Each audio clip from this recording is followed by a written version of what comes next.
I don't base my marriage off of the world's way,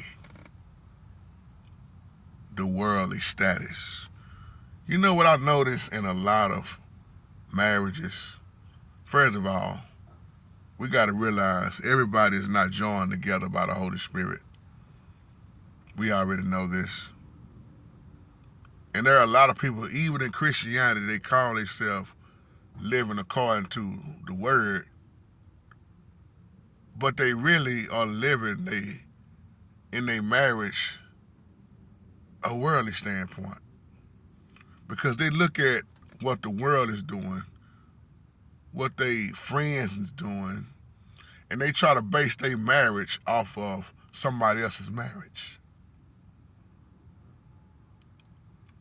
When you understand being set apart, see, the world got their way of what they call marriage. But what I'm talking about is a covenant, not a contract.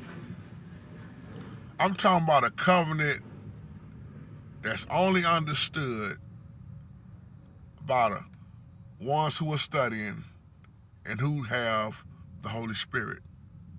Oh yeah, you're going to have some ups and downs, some disappointments, some hard times. That's a promise. But the two becoming one flesh, who are joined together, praying together, living together, studying together, raising the children, discipline, everything that goes on in the home. That's what I'm talking about. What I see now is it's nowhere close to the Bible. And you wonder why in Christianity the divorce rate is sky high. Or you wonder why even so many pastors are divorced. So many pastors on wife number 3, wife number 4. So many preachers' wives not connected to the husband. So many preachers spend more time at the church than at home while the home is falling apart. So you got to have balance. And when you do it the biblical way, you really do hold on to each other. You hold each other accountable.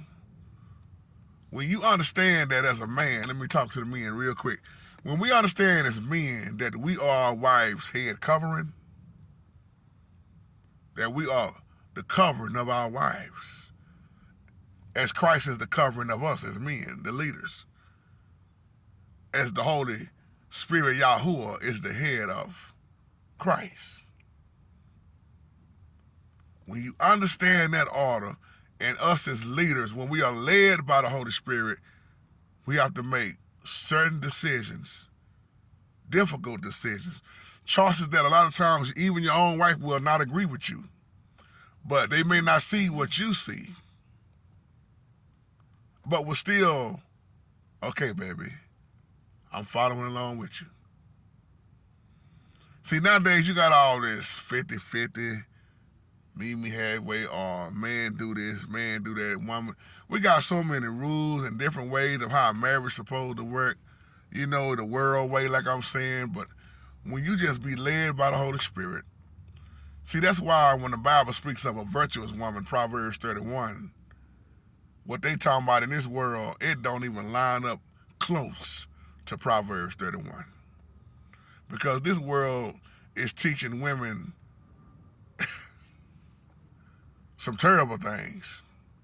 But not only is the world teaching women how to not really get a man, some of these preachers are teaching women to stay single. You don't need a man, because they know in the back of their mind, if, man, she get a man, oh, she get married, oh man, she gonna quit coming to church, oh man, that's gonna mess up the tithes and offering, because they know if a real man step on the scene, that real man gonna tell you, hey, home come first. I understand you've been at the church, all this and all that, but home comes first.